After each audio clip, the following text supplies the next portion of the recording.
Hubo un pueblo desterrado en las montañas solitarias del norte de Italia, que conservó la luz de la verdad brillando en medio de la oscuridad de la Edad Media. Dios había provisto para su pueblo un santuario de inmensa grandeza, como convenía a las grandes verdades que les había confiado. Para aquellos fieles desterrados, las montañas eran un emblema de la justicia inmutable de Jehová. Ellas atestiguaban constantemente del poder creador de Dios y constituían una garantía de la protección que Él les deparaba. Dios había afirmado las montañas y las había ceñido de fortaleza. Ningún brazo podía removerlas de su lugar, sino solo el del poder infinito. De la misma manera, Dios había establecido su ley, fundamento de su gobierno en el cielo y en la tierra. Aunque sumida la tierra en tinieblas durante el largo periodo de la supremacía papal, la luz de la verdad no pudo apagarse por completo. En todos los tiempos hubo testigos de Dios, hombres que conservaron su fe en Cristo como único mediador entre Dios y los hombres que reconocían la Biblia como única regla de su vida y santificaban el verdadero sábado. Nunca sabrá la posteridad cuánto debe el mundo a esos hombres. Se les señalaba como a herejes, los móviles que los inspiraban eran impugnados, su carácter difamado y sus escritos prohibidos, adulterados o mutilados. Sin embargo, se mantuvieron firmes y de siglo en siglo conservaron pura su fe como herencia sagrada para las generaciones futuras.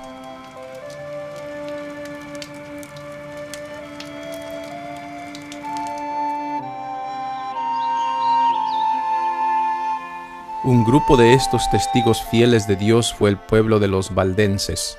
Su doctrina resaltaba como las majestuosas montañas alrededor y contrastaba notablemente con las doctrinas falsas de Roma.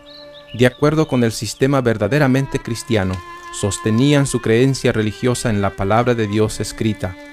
Pero esos humildes campesinos en sus oscuros retiros, apartados del mundo y sujetos a penosísimo trabajo diario entre sus rebaños y viñedos, no habían llegado por sí al conocimiento de la verdad que se oponía a los dogmas y herejías de la iglesia apóstata. Su fe no era una fe nueva. Su religión fue transmitida como una herencia de sus antepasados.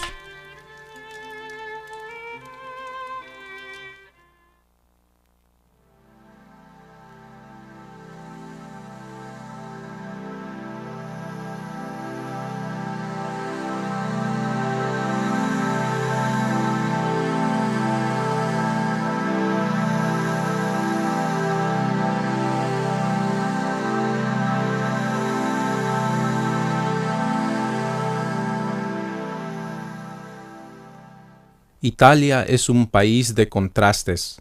Al norte están las montañas nevadas y las praderas de los Alpes. La tierra del sur goza de un templado clima mediterráneo. Y al centro del país está Roma, sentada como si fuera una reina en medio de los mares. Es en el norte que se hallaba la iglesia de los Alpes, la tierra de los valdenses. Como si fueran cincelados de las montañas, los valles del Piamonte se extienden como radios de una gigantesca rueda. El origen de los valdenses se pierde en la oscuridad de los siglos. Según sus tradiciones, ellos fueron arrancados del sur de Italia en los siglos II y III y llevados a los valles de los Alpes.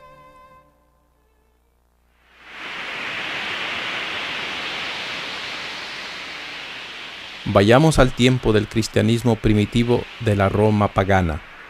Pablo, un anciano de canas, fue llevado a Roma como prisionero. Allí, aunque encadenado a un soldado, Pablo fue permitido testificar por Cristo en su casa alquilada durante 2 años. En medio de 2 años, el Evangelio llegó a la casa imperial de Nerón y a toda Italia. Nerón, el emperador de Roma, era un agente de Satanás, era feroz, sin dignidad y corrupto. En su reinado, Pablo fue confinado a una celda oscura y deprimente en espera de su ejecución. Nerón ordenó el decapitamiento de Pablo silenciando así a uno de los mayores testigos de Cristo, pero la influencia de Pablo y sus palabras escritas viven. Las persecuciones de los cristianos, que empezaron bajo el imperio de Nerón cerca del tiempo del martirio de Pablo, continuaron con mayor o menor furia por varios siglos. Muchos dieron sus vidas por seguir a Cristo. Ellos eran objeto de los odios y sospechas del pueblo.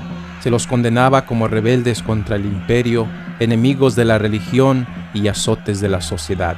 Muchos de ellos sufrían sentencias de muerte por no querer adorar a las falsas deidades y reconocer al emperador como Dios en la tierra.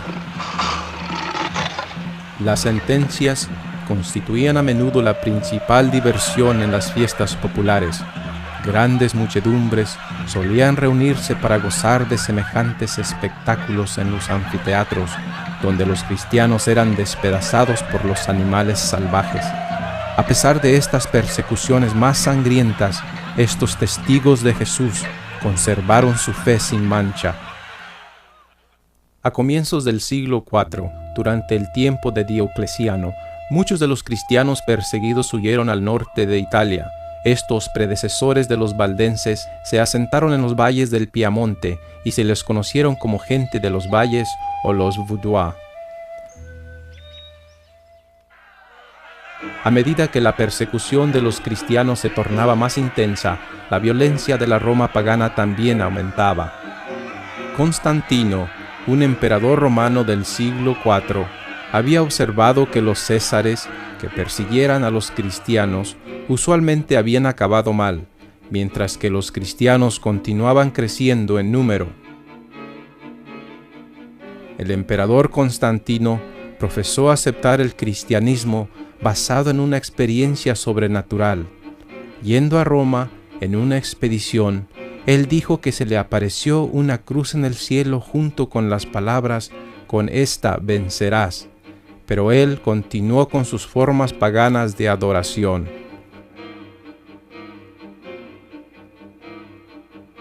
La conversión nominal de Constantino causó gran regocijo, pero en vez de que el mundo se convierta al cristianismo, el mundo entró a la iglesia vestido de formalismo de justicia. El cristianismo y el paganismo estaban unidos ahora.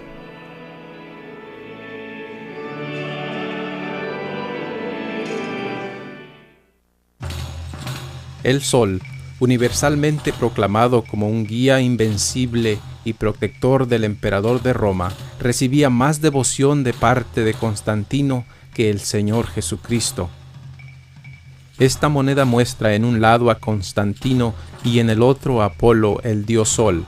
Después de que Constantino afirmó haber aceptado el cristianismo, el dios Sol Apolo, que a menudo se dibuja con los rayos solares saliendo de su cabeza, se convirtió en la imagen de Cristo para la iglesia cristiana. Los símbolos del sol se hallan a menudo en el arte de la iglesia romana, mostrando la unión del paganismo con el cristianismo.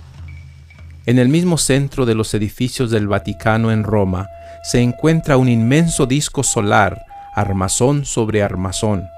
En el medio de este disco está un obelisco, un símbolo asociado con la adoración del sol.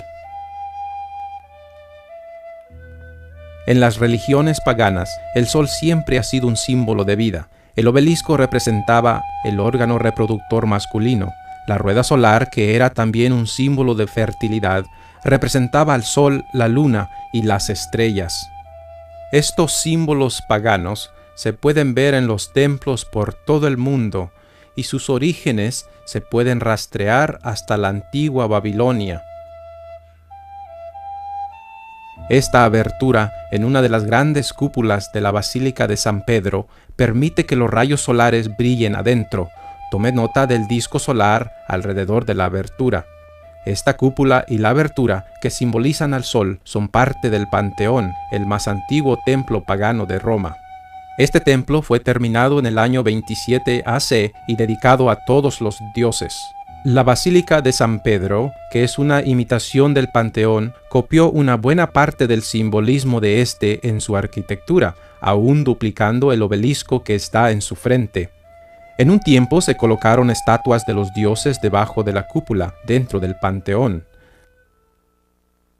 La gente adoraba enfrente de esta estatua de San Pedro, la cual fue originalmente el ídolo Júpiter, un dios pagano sacado del panteón y colocado cerca del altar en la Basílica de San Pedro. Al lado izquierdo de este magnífico altar, con sus colosales columnas serpenteadas, está la estatua de María bajo la inscripción La Verita, que quiere decir la verdad. En la Iglesia romana se dice de María que es el camino, la verdad y la vida.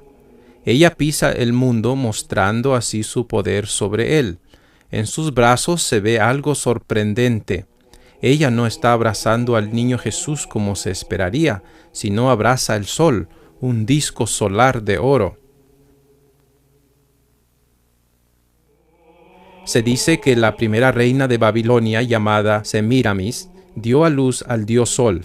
Ella fue llamada la Reina del Cielo, tanto como María es llamada la Reina del Cielo por la Iglesia Católica.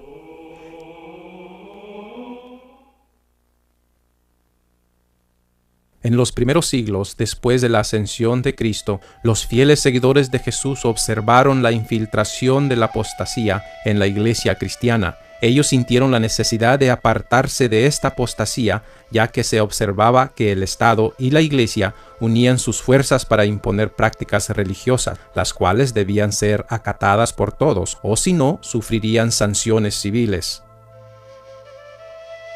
En 7 de marzo del año 321, Constantino tomó por primera vez una medida pública imponiendo la observancia del domingo. Este edicto requería que la gente de la ciudad descansase en el día venerable del sol. Constantino, emperador Augusto Elpidio, en el venerable día del sol, que descansen los magistrados y los residentes de las ciudades, y que se cierren los talleres. Sin embargo, los que se dedican a la agricultura pueden libre y legalmente continuar en su ocupación, porque frecuentemente sucede que otro día no es oportuno para sembrar el grano o plantar la viña. No sea que por negligenciar el momento apropiado para tales operaciones se pierda la dádiva del cielo.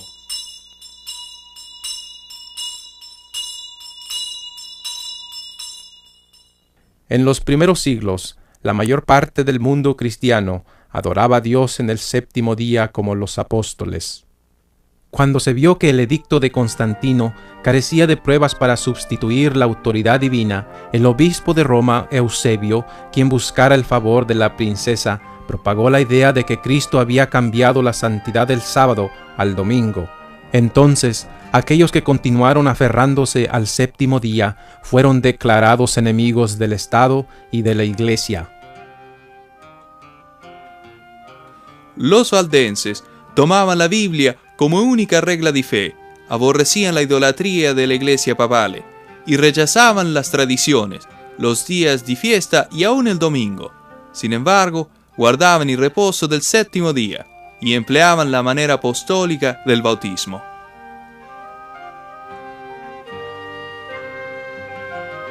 Justiniano ascendió al trono de Constantinopla como el emperador de Roma Oriental en el año 527. Era un político astuto. En un esfuerzo por extender su soberanía por todo el Imperio Romano, él vio la necesidad de asegurarse la cooperación de la Iglesia Católica, la cual estaba muy organizada a este tiempo. En el año 538, una nueva orden de papas comenzó con Vigilio. Ahora, los papas no estaban limitados solo a la Iglesia, sino pasaban a tener poderes sobre el Estado.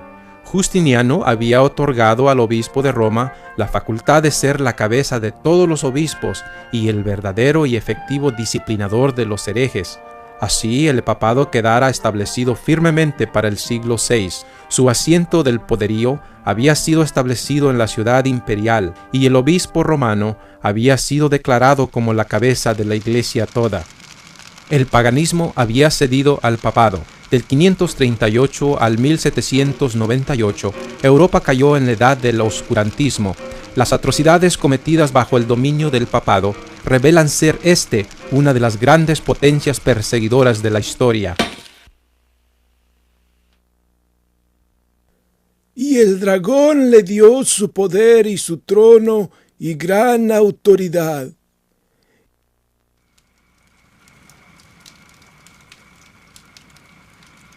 Así comenzó los 1260 años de opresión papal, predicha en las profecías de Daniel y Apocalipsis.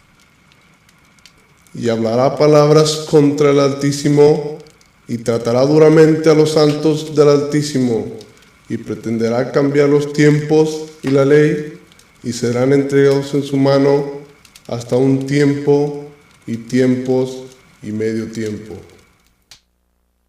Y se le dio una boca que hablaba palabras arrogantes y blasfemias, y se le dio autoridad para actuar durante 42 meses. Y abrió su boca en blasfemias contra Dios, para blasfemar de su nombre, de su tabernáculo y de los que moran en el cielo. Y se le permitió hacer guerra contra los santos y vencerlos. También se le dio autoridad sobre toda tribu, pueblo, lengua y nación.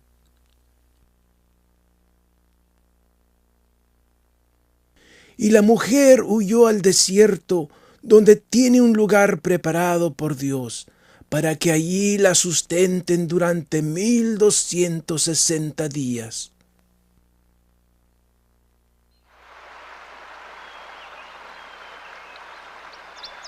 Tras los elevados baluartes de sus montañas, encontraron los valdenses seguro escondite.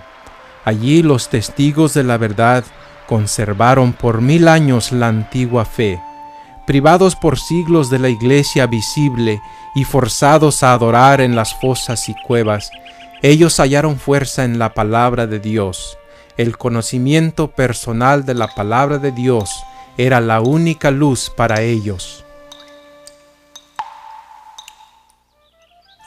Los ministros valdenses eran educados como misioneros. Su escuela se hallaba en el remoto desfiladero montañoso más inaccesible del Prat del Tor. El estudio era riguroso y extenso, incluyendo los idiomas latín, romano e italiano. Después de varios años de estudio y retiro, se les consagraban a la obra de Dios con imposición de manos. A todo el que deseaba dedicarse al ministerio se le exigía primero que adquiriese experiencia como evangelista. Cada septiembre del año, los barbes o tíos, como se les llamaba a sus pastores, realizaban una reunión general para revisar el trabajo de cada estudiante y para examinar y ordenar a los ministros jóvenes y para escoger los misioneros que visitarían las iglesias distantes de Italia y otros países. Todos debían servir en algún lugar lejano de las misiones por 3 años antes de hacerse cargo de una iglesia local. Este servicio, que desde sus comienzos requería abnegación y sacrificio, era una preparación adecuada para la vida que los pastores llevaban en aquellos tiempos de prueba. Los jóvenes que eran ordenados para el sagrado ministerio no veían en perspectiva ni riquezas ni glorias terrenales, sino una vida de trabajo y peligro y quizá el martirio. Los misioneros salían de 2 en 2 como Jesús se lo mandara a sus discípulos. Casi siempre se asociaba a un joven con un hombre de edad madura y de experiencia, quien era responsable de la educación y a cuya instrucción debía prestar atención el joven. No andaban siempre juntos, pero con frecuencia se reunían para orar y conferenciar, y de este modo se fortalecían uno a otro en la fe. Dar a conocer el objeto de su misión hubiera bastado para asegurar su fracaso, así que ocultaban cuidadosamente su verdadero carácter. Cada ministro sabía algún oficio o profesión, y los misioneros llevaban a cabo su trabajo ocultándose bajo las apariencias de una vocación secular. Generalmente escogían el oficio de un comerciante o buhoneros.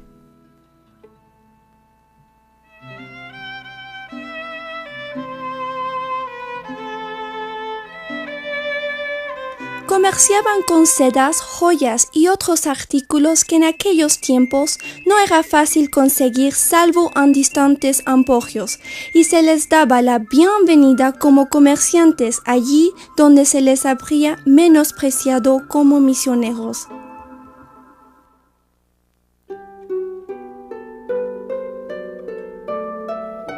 Constantemente elevaban su corazón a Dios pidiéndole sabiduría para poder mostrar a las gentes un tesoro más precioso que el oro y que las joyas que vendían. Llevaban siempre escondidos ejemplares de la Biblia entera o porciones de ella, y siempre que se presentaba la oportunidad, llamaban la atención de sus clientes a dichos manuscritos. Con frecuencia despertaban así el interés por la lectura de la palabra de Dios y con gozo dejaban algunas porciones de ella a los que deseaban tenerlas. Los misioneros decían con frecuencia estas palabras a aquellos que mostraban un interés genuino en la verdad. Amigo, tenemos tesoros mucho más valiosos que lo que le mostramos. Si nos protege de los sacerdotes, se lo diremos. Tenemos una joya preciosa, procedente del mismo Dios. Al poseerla, uno encuentra el verdadero conocimiento de Dios. Y tenemos otra, que enciende el fuego del amor de Dios en el corazón del que la posee.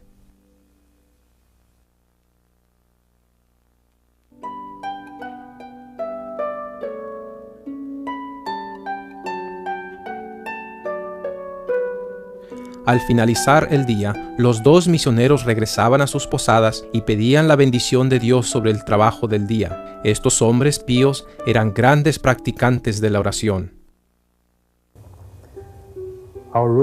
Nuestra regla de conducta será el hacer la obra de Jesús. Si le confesamos en la tierra, Él nos confesará en el cielo. Y si le negamos en la tierra, Él nos negará en el cielo. Preferimos ser rechazados por el papado que por nuestro Salvador. Había ocasiones cuando eran descubiertos y echados en prisiones lúgubres, donde sufrían gran agonía por la palabra de Dios y por el testimonio que daban. Muchos eran torturados y estirados sobre una horrible ranfla. Fue entonces cuando los valdenses clamaban las promesas de Dios. Conservaron la fe pura a pesar de la tortura, el frío, la destitución y pérdida de vida en los Alpes. Se negaron a abandonar la Biblia, a confesarse a los sacerdotes, a recibir la hostia y creer que sea el cuerpo de Jesús, o a reconocer al pontífice de Roma como el vicario de Cristo.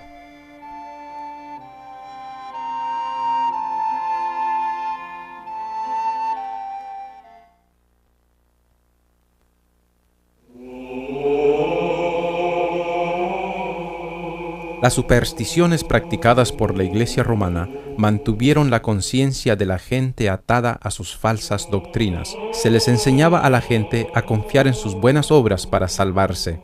Dios y aún Cristo mismo eran representados como austeros y solemnes. Solo por medio de los sacerdotes y los santos podía uno acercarse a Cristo.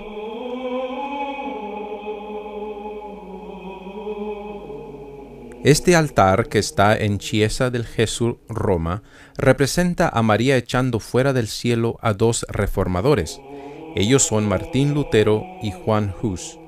Al pie del altar, un pequeño ángel arranca las hojas de un libro, la Santa Palabra de Dios, la Biblia. Aunque fue esculpida a principios del siglo XVII, esto representa la actitud desafiante de la Iglesia Católica durante los 1260 años de oscuridad espiritual.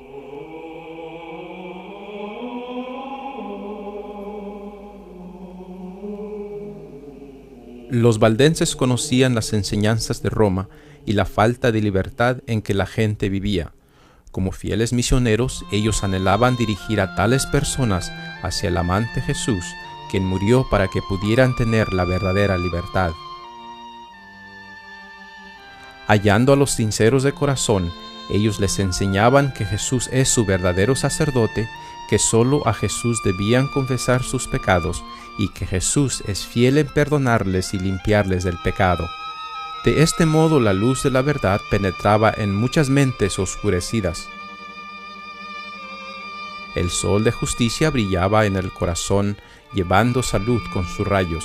Así se les disipaba el temor de la muerte y podían levantar la vista y aceptar a Cristo totalmente. Aunque después los nuevos conversos confrontarían persecución, ellos se hallaban llenos de gozo y valor, y así como los demás seguidores de Cristo, ellos comunicaban a otros acerca de la nueva fe, y muchos se unían a los creyentes valdenses. En el año 1488, el Papa Inocencio VIII decretó que todos los valdenses de los Alpes de Cotián fuesen muertos. Se iba a desenvainar la espalda del papado contra los que guardaban los mandamientos de Dios, y no se iba a envainarla hasta que el último creyente en la fe fuese muerto.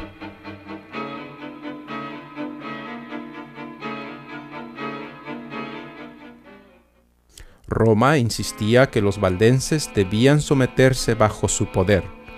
Oficiales de la iglesia fueron enviados con el decreto en la mano y les informaron lo siguiente: si venían al seno de la iglesia de Roma y si abrazaban la religión católica romana, ellos podían gozar de sus casas, propiedades, tierras, y podían vivir con sus familias sin vejación alguna.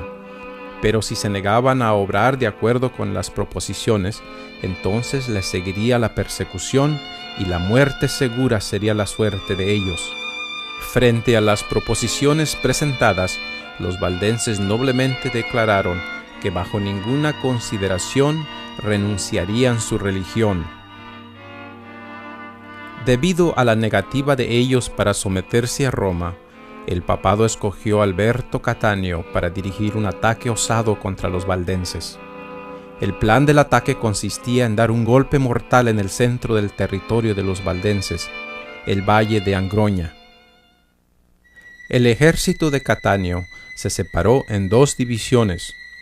Una división, dirigida por el mismo Cattaneo, se movilizó hacia el Prat del Tor en el valle de Angroña, destruyendo todo a su paso. La otra división, bajo el cruel Lapalú, se dirigió hacia los Alpes de Dauphin y entró al valle de Loise, un profundo desfiladero rodeado por altas montañas. Los exploradores valdenses observaron que las fuerzas del papado invadían su territorio. Entonces, colocando sus bienes sobre las carretas y juntando sus rebaños y manadas, los valdenses escalaron precipitadamente los escarpados pendientes del monte Pelvoux hasta una altura de 1800 metros sobre el valle. Cánticos de alabanza a Dios se elevaban de sus labios, desvaneciendo así el terror. A media cuesta, encima de un inmenso precipicio, encontraron una plataforma de roca que guiaba a una gran caverna. La cubierta de la cueva formaba un magnífico arco que se estrechaba gradualmente hasta formar un pasaje pequeño y después se ensanchaba en un espacioso corredor. Las manadas fueron distribuidas en los huecos laterales de la cueva. Padres, madres y niños se alojaron adentro y la entrada fue barreada con grandes piedras. Luego hombres apuestos se pusieron para vigilar. El enemigo, sabiendo que su presa estaba en la cueva, se acercó por arriba. Los soldados bajaron por cuerdas desde el alero del precipicio que pendía sobre la entrada de la gruta. La plataforma a la entrada de la cueva fue tomada por los hombres de Lapalú. Los valdenses se adentraron más al fondo en el escondite. En vez de enviar sus tropas adentro a la cueva, Lapalú les ordenó que juntasen toda la leña que pudieran. Entonces, amontonándola a la entrada de la cueva, prendió fuego. Un denso humo oscuro penetró en la cueva. Uno no puede imaginarse el sentir del pueblo de Dios en esa cueva, cuando el humo llenó la caverna sofocando a todos los que estaban allí. De seguro que se aferraron a las promesas de Dios. No temas en nada lo que vas a padecer.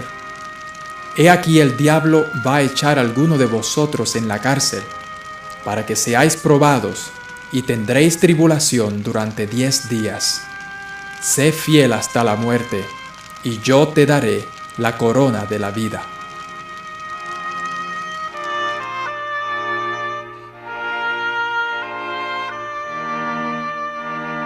Cuando se examinó posteriormente la caverna, se hallaron 400 niños asfixiados en sus cunas o en los brazos de sus madres muertas. Por todo, perecieron en esa cueva más de 3,000 valdenses. ¿Cuál fue el crimen por lo que merecieron ese horroroso castigo? Fue la dependencia en la Biblia como la única regla de fe y el rechazo de las tradiciones y enseñanzas de la Iglesia Católica Romana.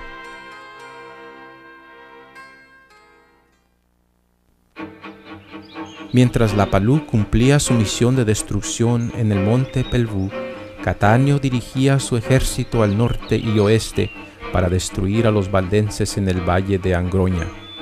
Guió sus soldados por los estrechos desfiladeros, pasando por debajo de las grandes rocas que colgaban sobre el paso. Catanio y su hueste no hallaron resistencia. Marcharon por todo el valle de Angroña. Las casas de los valdenses estaban vacías, así como el valle. Catanio supuso que los habitantes del valle habrían huido a Prat del Tor. Siendo así, entre él y su presa se hallaba un escarpado imposible de escalar que formaba como el muro del valle. Parecía que el enviado del Papa y su ejército iban a ser detenidos por esta barricada natural. Se podían ver las montañas blancas que rodeaban el Prat.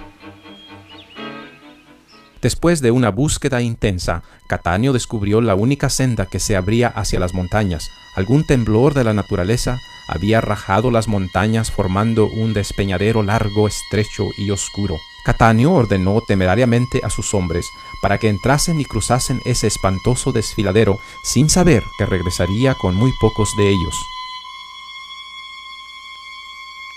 El único pasaje que atravesaba ese despeñadero era un arrecife rocoso en un costado de la montaña, tan angosto que no podían avanzar lado a lado dos juntos. Si se les acometía de frente, de atrás o de arriba, no tenían ninguna escapatoria, ni tampoco espacio para defenderse del ataque. El sendero colgaba a media altura desde la base del desfiladero, donde muchas aguas se precipitaban sobre las rocas. Fue en ese espantoso despeñadero que los soldados del enviado del Papa marcharon. Avanzaron lo mejor que pudieron a lo largo de ese arrecife, acercándose a Prat. Parecía imposible que su presa se les escapase, pero Dios estaba velando sobre su pueblo. Mientras los soldados del enemigo avanzaban por el estrecho sendero, una nube blanco del tamaño de la palma de la mano, inadvertido por los invasores pero ansiosamente observado por los valdenses, fue visto juntarse en el pico de la montaña. La nube se agrandaba y se oscurecía rápidamente. Se deslizó por el costado de la montaña, ondulando como si el océano se precipitase por el cielo, una neblina tenebrosa. Cayó justo sobre el abismo donde el ejército del Papa se hallaba, cerrándolo y llenándolo completamente de arriba abajo con una gruesa neblina. De pronto el ejército se hallaba como en noche, todos perplejos, estupefactos, y no podían ver ni adelante ni atrás, tampoco avanzar o retirarse. Se detuvieron todos aterrorizados. Los valdenses interpretaron esto como el acto de la providencia interponiéndose en favor de ellos. Esto les daba la oportunidad de rechazar al invasor. Así que, quebrando grandes piedras y rocas, las rodaron estrepitosamente hacia el cañón. Los soldados del Papa fueron aplastados allí donde se hallaban. Y eso no fue todo. Algunos de los valdenses valientemente entraron al despeñadero, espada en mano, y les atacaron de frente. La consternación se apoderó de la hueste del Piamonte. El pánico les impulsaba a escapar, pero cualquier esfuerzo por escapar era más fatal que la espada de los valdenses o las rocas que rodaban a saltos de la montaña, veloces como flecha. En la lucha, ellos mismos se dieron empujones echándose abajo uno al otro. Algunos fueron pisoteados hasta morir, otros rodaron al precipicio estrellándose sobre las rocas y aún otros se ahogaron en la torrente. Así pareció miserablemente el enemigo de Dios.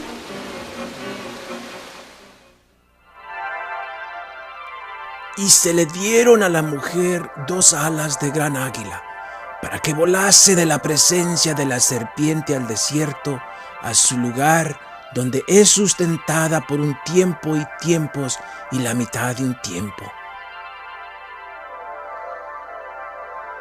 Y la serpiente arrojó de su boca tras la mujer agua como un río, para que fuese arrastrada por el río.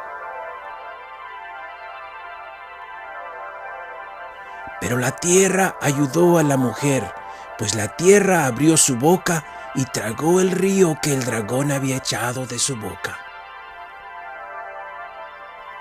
Entonces el dragón se encolerizó contra la mujer y se fue a hacer guerra contra el resto de la descendencia de ella, los que guardan los mandamientos de Dios y tienen el testimonio de Jesucristo.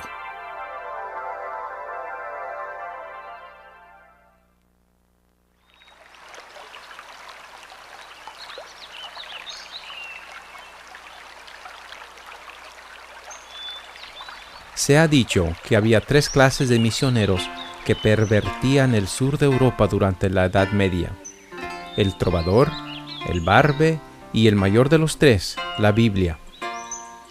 El trovador debe haber creado una vista colorida al visitar los castillos medievales. El motivo principal era presentar las verdades de Dios como estaban escritas en su santa palabra. Apenas entraba el trovador por el portón del castillo con sus mercancías, la gente se reunía para oír cualquier noticia del mundo exterior y para oír al ministril cantar y tocar para entretenerles. Un ministril común cantaba canciones provincianas de amor de la época, pero los misioneros valdenses cantaban porciones de los salmos que enseñaban virtud y señalaban el odio como vicio. Mientras la gente oía, alguien era motivado para oír más al evangelista cantor. De esa manera, los ministriles valdenses enseñaban a la gente que Dios es el único objeto de adoración, la Biblia la única regla de fe y Cristo el único medio de salvación. Así, de castillo en castillo, los dedicados siervos de Cristo daban su testimonio y enseñaban las preciosas verdades de la palabra de Dios por medio del canto.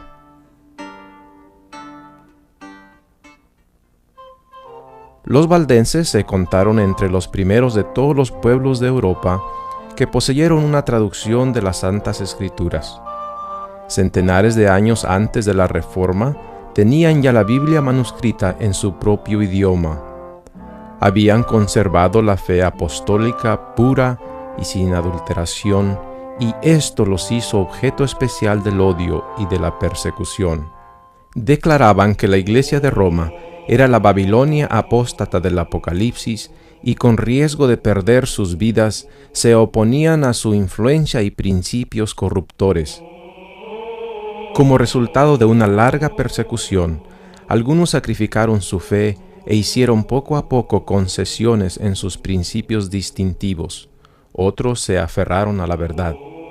Durante los siglos de oscuridad y apostasía, siempre hubo valdenses que negaron la supremacía de Roma, que rechazaron como idolátrico la adoración de las imágenes y que guardaron el verdadero sábado bíblico.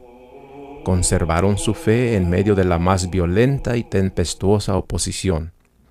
Aunque degollados por la espada de Saboya y quemados en la hoguera romanista, defendieron con firmeza la palabra de Dios y su honor.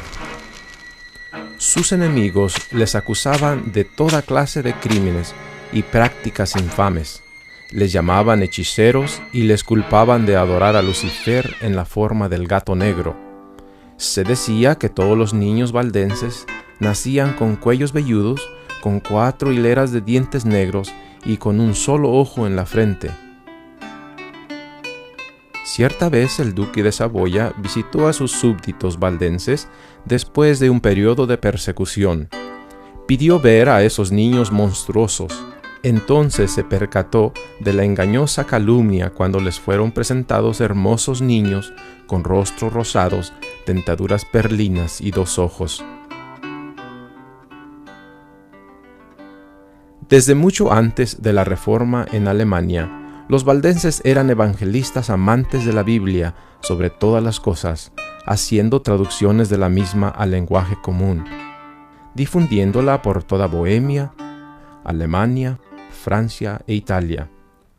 El celo misionero y el éxito de los valdenses en esparcir las verdades bíblicas resultaron en una terrible persecución, la cual ellos sobrevivieron. Sin embargo, la sangre de estos mártires regó la semilla del Evangelio. Desde su más tierna edad, los jóvenes valdenses recibían instrucciones en las Sagradas Escrituras y se les enseñaba a considerar sagrados los requerimientos de la ley de Dios. Los niños memorizaban capítulos enteros de la Biblia, de manera que cualquier suerte que corriesen las copias de la Biblia, grandes porciones de ellas se preservasen en la memoria de la juventud.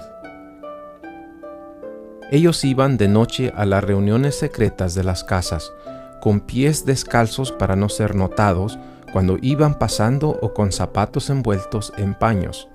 Era costumbre entre ellos oír el Evangelio recitado por los niños, quienes se turnaban en repetir porciones del mismo. Y se le dieron a la mujer 2 alas de la gran águila, para que volase de la presencia de la serpiente al desierto, a su lugar donde es sustentada por un tiempo y tiempos y la mitad de un tiempo.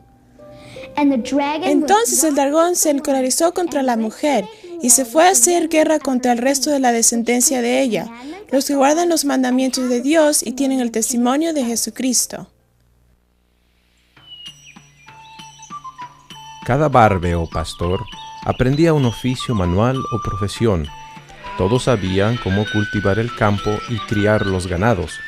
Antes de la invención de la imprenta, ellos copiaban grandes porciones de las Escrituras para que sus estudiantes las usasen, a quienes también les enseñaban otros idiomas y les instruían en la piedad y las buenas obras.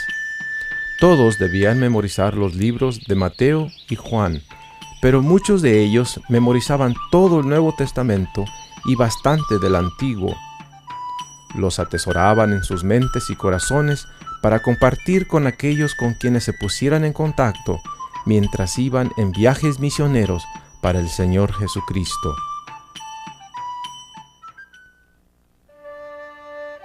El siglo XVI despuntó mientras los valdenses todavía se recuperaban de las persecuciones de los generales Lapalú y Cattaneo. El duque de Saboya les había prometido protección de sus valles, pero no todo estaba en su alcance para cumplir su promesa. Él podía prevenir que ejércitos de las cruzadas, como los que se reunieron bajo la bandera de Cattaneo, invadiesen sus valles. Pero él no podía protegerles de las maquinaciones secretas de los sacerdotes. A falta de los soldados armados del duque, los inquisidores y los sacerdotes de Roma, actuando como misioneros, sedujeron a la gente con sus sofismas y secuestraron a otros llevándoles al santo oficio. A estas vejaciones fue agregada otro mal aún mayor, el de la piedad decayente. Deseosos por hallar descanso, muchos se conformaron exteriormente con la iglesia romana. Para hallar protección de toda interrupción de sus viajes de negocio, ellos obtuvieron certificados o recomendaciones de los sacerdotes establecidos en los valles, indicando que ellos eran papistas. Para obtener este credencial, era necesario asistir a la capilla romana, confesarse, ir a la misa y dejar que los sacerdotes bautizasen a sus niños. Al mismo tiempo, continuaron asistiendo a las predicaciones de los pastores valdenses y sometiéndose a sus juicios.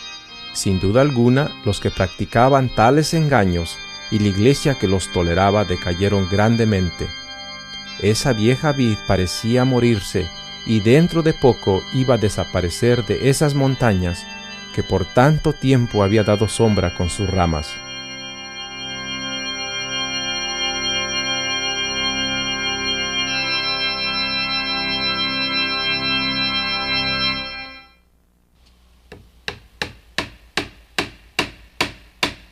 Por este mismo tiempo, la reforma protestante iba brotante por toda Europa. Los valdenses, ansiosos de saber hasta qué punto el yugo de Roma había sido abandonado por las naciones europeas, enviaron algunos de sus pastores a Suiza y Alemania para indagar más de ello. Ansiaban dar a conocer sus creencias y prácticas y en qué se comparaban con las creencias de los nuevos reformadores. Se organizó un sínodo y representantes de varias partes de Europa vinieron para conferenciar con los valdenses de Italia y Francia. Los representantes se reunieron el 12 de octubre de 1532 en la ciudad de Champfleury, en el centro del Valle de Angroña. Al concluir esta reunión, las decisiones tomadas fueron incorporadas en la corta confesión de fe, donde los valdenses y reformadores entraron de acuerdo sobre la incapacidad moral del ser humano, elección a la vida eterna, la voluntad de Dios dada a conocer en la Biblia, la única regla del deber y la doctrina de solo 2 sacramentos, el bautismo y la cena del Señor. En su ansiedad y gozo por unirse a aquellos que se oponían a los errores de Roma y estimaban la palabra de Dios, los valdenses sacrificaron los últimos vestigios del sábado bíblico por la adoración del domingo de los reformadores. El resto de los guardadores del sábado, aún entre ellos, fueron silenciados. La mayoría de los valdenses se unieron a los reformadores para convertirse como parte de un gran movimiento que protestaría contra la opresión del papado. La lámpara, que ya había estado a punto de extinguirse, comenzó a arder en su brillo anterior. El espíritu de los valdenses revivió. Ya no practicaban más los disimulos y cobardes encubrimientos a los cuales habían recurrido para evitar la persecución. Ya no tenían temor de confesar su fe. De ahí para adelante nunca se les vería en la misa o las iglesias de los papistas. Se negarían a reconocer a los sacerdotes de Roma como ministros de Cristo, y bajo ninguna circunstancia recibirían cualquier beneficio espiritual o servicio de sus manos. Los valdenses colocaron en las manos de los reformadores el más apropiado y noble regalo, el libro, o sea, la Biblia, la cual sus padres habían preservado con su sangre y sus barbes habían transcrito y puesto en circulación laboriosamente. Ahora, ellos la traducían a la lengua francesa y la imprimían por cuenta propia para las iglesias de la Reforma. Fortalecidos por el compañerismo de sus hermanos protestantes, los valdenses reconstruyeron sus iglesias y reinstauraron los servicios de adoración. Sus pastores fueron multiplicados y multitudes acudían a sus predicaciones para beber del agua de la vida fluyendo nuevamente de su tierra. Después del sínodo de 1532, la Iglesia de los Alpes gozó de un periodo de relativa paz. Era un tiempo de gran prosperidad espiritual, pero este nuevo celo revivió la malicia de sus perseguidores. El martirio de los fieles valdenses continuaba testificando contra Roma hasta que los inquisidores, el nuncio del Papa y los embajadores de España y Francia se unieron para apremiar al rey Filiberto a que purgue sus dominios. Él fue incapaz de resistir las poderosas incitaciones y la tempestad se desató otra vez, primeramente sobre Turín, después sobre la planicie del Piamonte y hasta los Alpes de los valdenses, donde quiera que se sabía que había congregación valdense. En 1655, cuando la persecución estaba en su auge, un grupo de valdenses se escondió en las cuevas de las montañas. Al ser descubierto, ellos fueron llevados a la cima del monte Castelluso y arrojados de allí al precipicio. El monte Castelluso fue escenario de muchas atrocidades. Cuán frecuentemente en los días del antaño era lanzado el creyente por su espantosa cuesta empinada, estrellándose sobre las rocas en el fondo, allí mezclándose en un nefando montón que crecía espectralmente con cada víctima lanzada. Los cuerpos lacerados de pastores, labradores, madres y niños quedaban tendidos uno sobre otro. Eran las tragedias en conexión con este monte que inspiró al conocido soneto de Milton. Toma venganza, oh Señor, por tus santos degollados, cuyos huesos se hallan esparcidos por los helados Alpes. Registra en tu libro los quejidos de tus ovejas de otrora, degolladas en sus antiguos apriscos por el sanguinario piamontés, que despeñó madre e infante abajo a las rocas. Sus gemidos redoblaron hacia las montañas, y ellos al cielo. Muchos dieron sus vidas por las verdades de Dios. Es difícil de imaginarse cómo habrá sido vivir en esos días cuando la persecución era violenta contra la verdad de Dios. ¿Qué habrá sentido esa gente al subir a la cima de ese monte? La historia revela que esa gente hizo frente a la muerte en paz, con valor y esperanza de la vida eterna. Vi debajo del altar las almas de los que habían sido muertos por causa de la palabra de Dios y por el testimonio que tenían, y clamaban a gran voz diciendo: ¿Hasta cuándo, Señor santo y verdadero, no juzgas y vengas nuestra sangre de manos de los que moran en la tierra? La sangre de los mártires en las rocas fue la repetición de otras que sucedieron a través de los tiempos. También había sangre en otra roca cuando Jesús murió en la cruz. Él es el Cordero de Dios que quita el pecado del mundo, y todos los que han muerto como mártires pueden mirar a ese Cordero para tener vida eterna. El Cordero en medio del trono, como inmolado, es el punto central de toda la Biblia. Los valdenses mártires tenían sus miradas fijas en este Cordero cuando enfrentaban la muerte.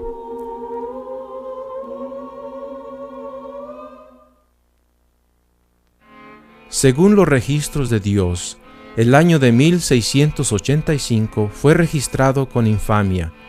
El rey Luis XIV se acercaba a la muerte. Su vida había sido llena de pecados y corrupciones.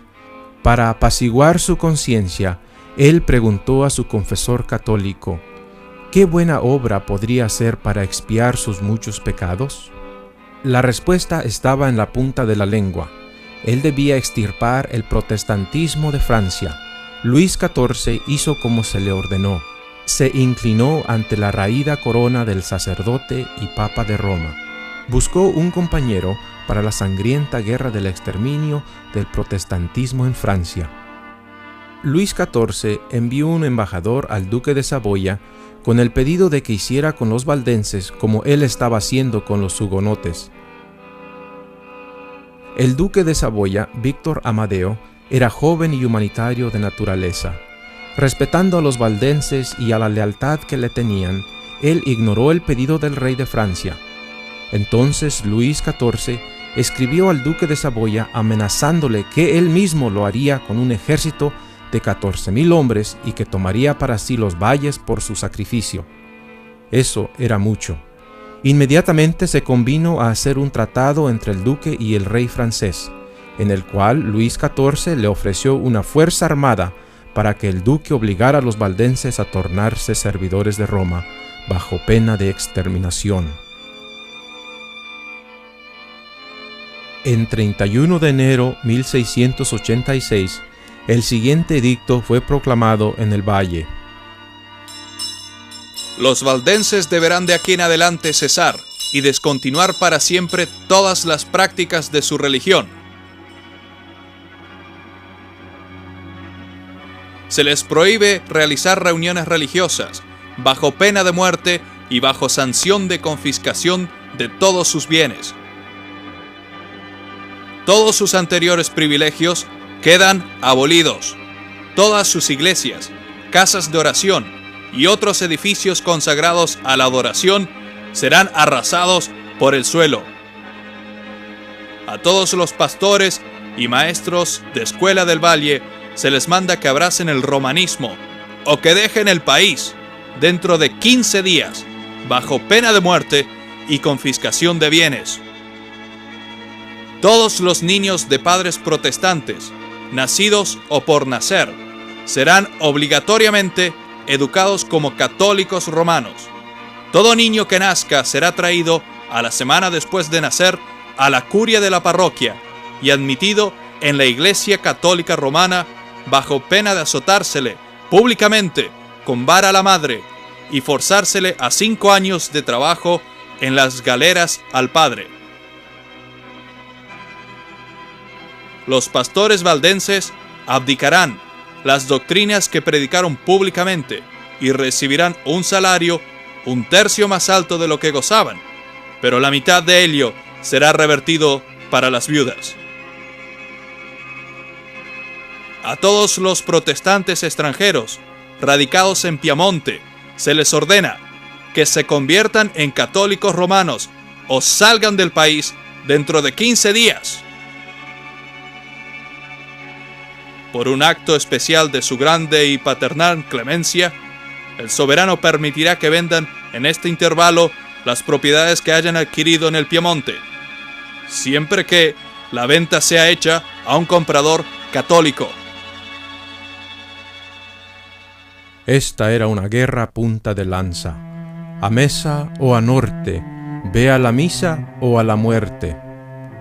Los víctimas enviaron sus humildes súplicas de misericordia a Turín por 3 veces, pero no recibieron respuesta. En Viernes Santo de 1686, cuando la gente estaba reunida en la iglesia de Angroña, el pastor Arnaud oró así: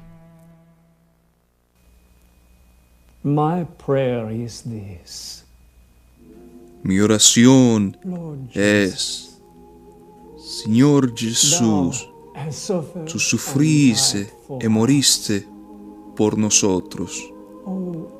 Señor, danos gracia para sufrir y morir por ti. El que es fiel hasta el fin, este será salvo.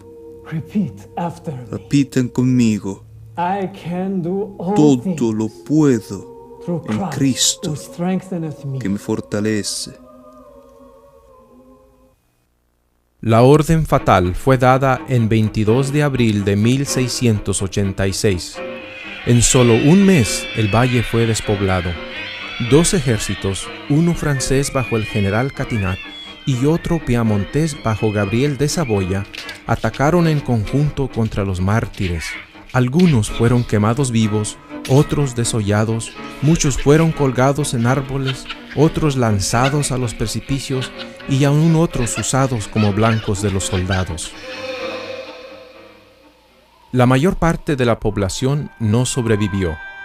De todos ellos, 42 hombres y pocos niños y mujeres escaparon a las alturas de un monte y otro tanto a otro monte. Vivieron en cuevas y se alimentaron de plantas silvestres y carne de lobos.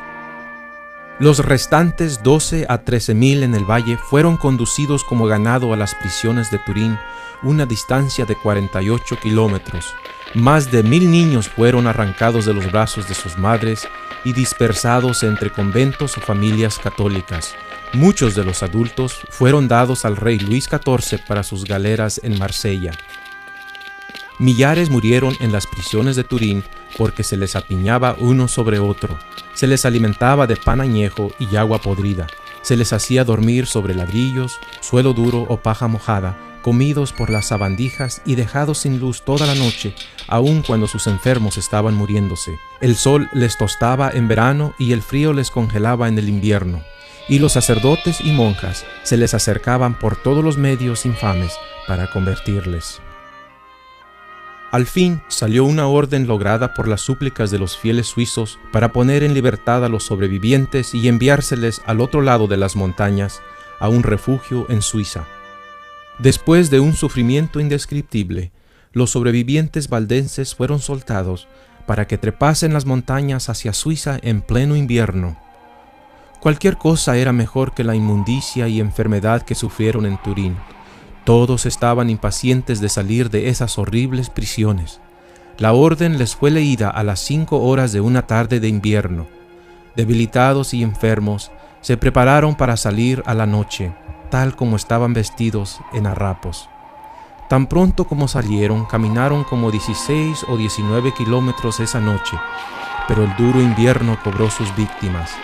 La luz del amanecer reveló cadáveres congelados tendidos sobre las laderas de la montaña. Los valdenses ofrecieron sus vidas hasta la muerte, murieron como vencedores y recibirán el galardón de los vencedores. En esas montañas nevadas ellos fueron cubiertos de nieve y hielo, todo blanco aunque fatal. Pero en la tierra nueva ellos tendrán la vestidura de luz blanca y limpia, el manto de la justicia de Cristo. Tal como Jesús sufrió la muerte de mártir, así también un gran número de los valdenses murieron en la fe, clamando las promesas de Dios.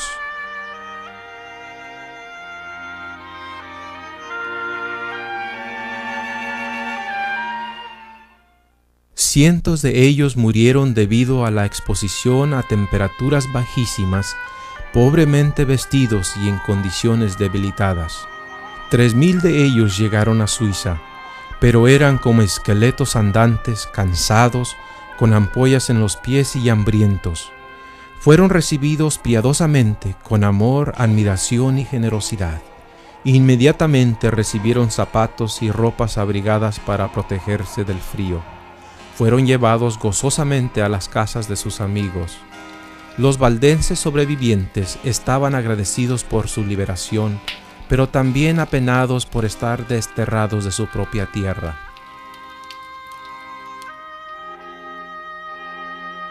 Estos son los que han venido procedentes de la gran tribulación, y han lavado sus ropas y las han emblanquecido en la sangre del Cordero. Los valles estaban desolados, las iglesias destruidas, las casas quemadas y las montañas sembradas de cadáveres. Por 3 años y medio, desde el 22 de abril de 1686 hasta 1689, no se leyó la Biblia en los valles del Piamonte, ni se entonaron salmos, ni oraciones de fe fueron elevadas a Dios, ni voz alguna prorrumpió en cánticos de alabanza y gozo.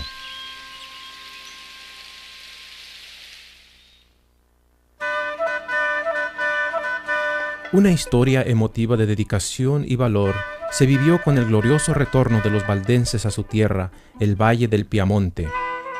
Enrique Arnaud, un pastor valdense que ministraba en el valle durante la persecución de 1686, a los 40 años de edad, guió como 900 hombres a través del lago de Léman.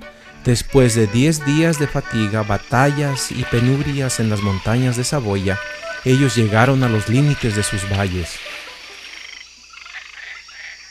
Al llegar a la primera villa, sacaron la puerta de una iglesia para hacer de ella un púlpito, y Arnaud predicó afuera. Pero el enemigo, el duque de Saboya, instigado por el Papa romano, vino contra los soldados valdenses y les desplazó de nuevo a las montañas.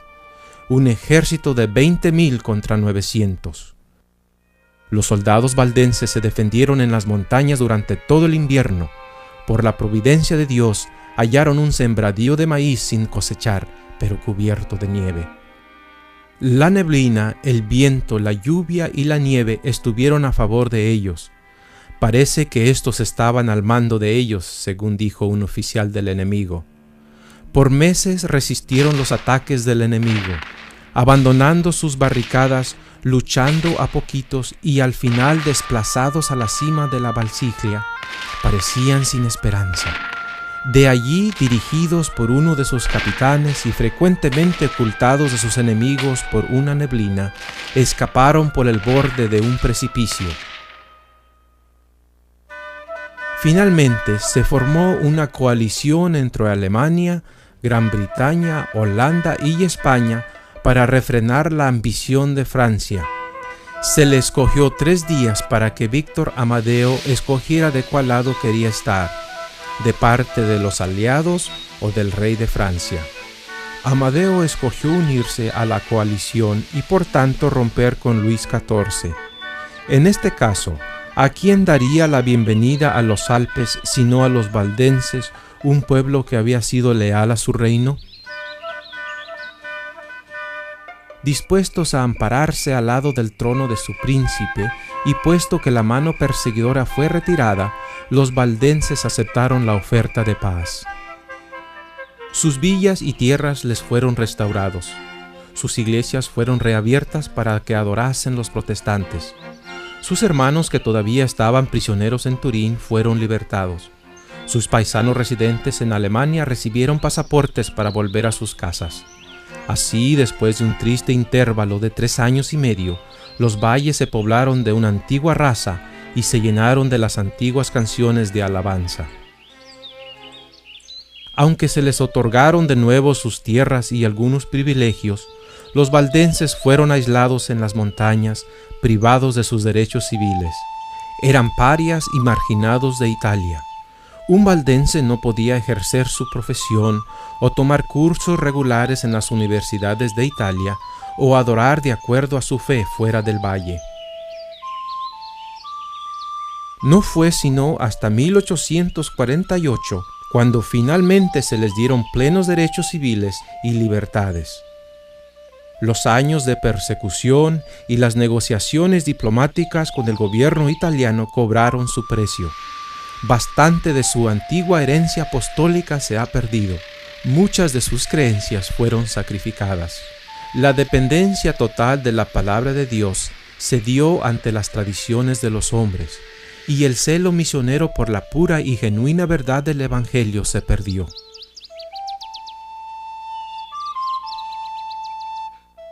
Los valdenses se involucraron en el surgimiento del ecumenismo que cundió por toda Italia y varios otros lugares de Europa a mediados del siglo XVIII. Justo cuando ocurría la celebración de unanimidad espontánea y del amor fraternal, todo el mundo vivía un despertar por la segunda venida de Cristo y un interés por los 10 mandamientos, especialmente el cuarto, el reposo del séptimo día. Mientras el remanente de los valdenses deponía lo mejor que tenía, sacrificando la antigua fe de los apóstoles, Dios estaba levantando otro pueblo. Por medio del despertar del movimiento adventista, muchos se estaban uniendo para proclamar la segunda venida de Cristo y para continuar la ininterrumpida práctica del reposo, guardando el reposo del séptimo día y honrando todos los mandamientos.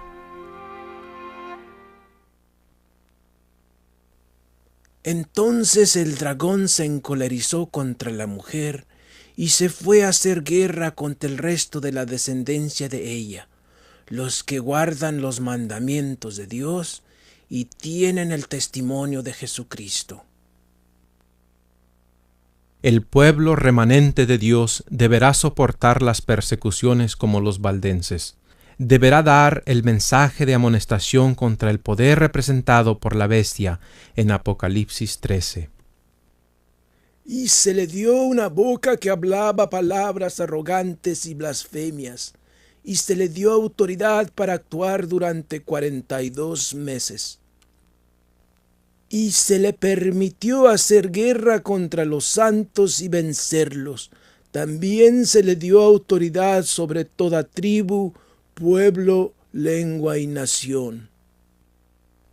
Y la adorarán todos los moradores de la tierra, cuyos nombres no están escritos desde la fundación del mundo en el libro de la vida del Cordero que fue inmolado. La influencia de la Roma papal y de las naciones que reconocen su dominio está lejos de ser destruida. La profecía señala la restauración de su poder. Podemos ver cumpliéndose esto en la caída del comunismo soviético y en el resurgimiento de la dominación católica bajo el Papa Juan Pablo II. Los países bálticos, Polonia y Ucrania han roto con el yugo del comunismo y están volviendo a las enseñanzas de la Roma papal. Vi una de sus cabezas como herida de muerte, pero su herida mortal fue sanada y se maravilló toda la tierra en pos de la bestia. El catolicismo romano nunca había recibido la aceptación del mundo protestante como lo recibe hoy. Los protestantes no están más protestando. El protestantismo está cambiando y está formando una confederación con el hombre de pecado, el papado, bajo el Papa de Roma. Al final de la historia de este mundo, habrá un ataque final contra el pueblo de Dios. la iglesia remanente quedará firme y unida en la verdad ante el torrente de error que Satanás lanzará contra ella.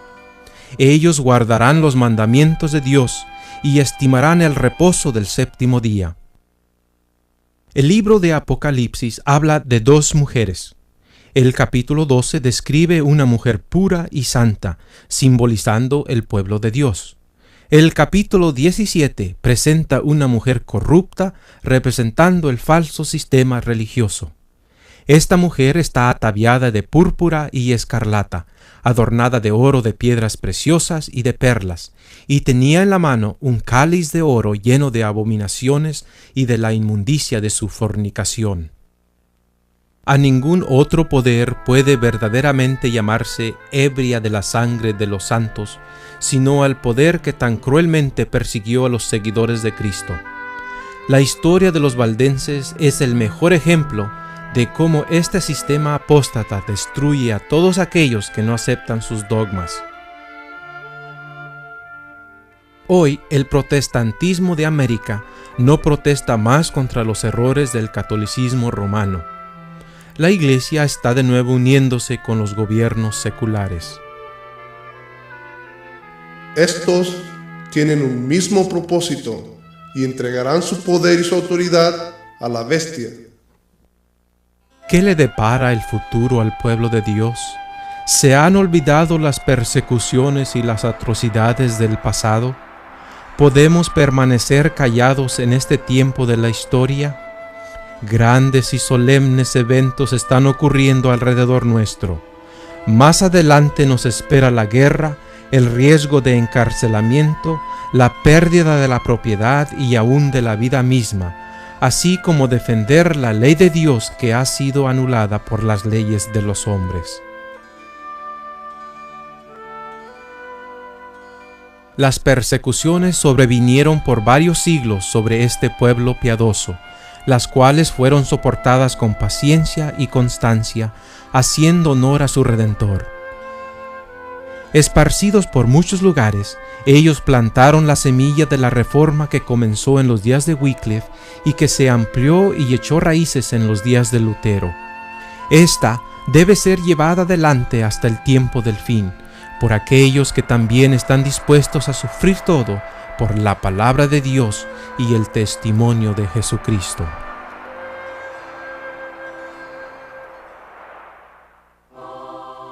He aquí, yo vengo pronto, y mi galardón conmigo, para recompensar a cada uno, según sea su obra.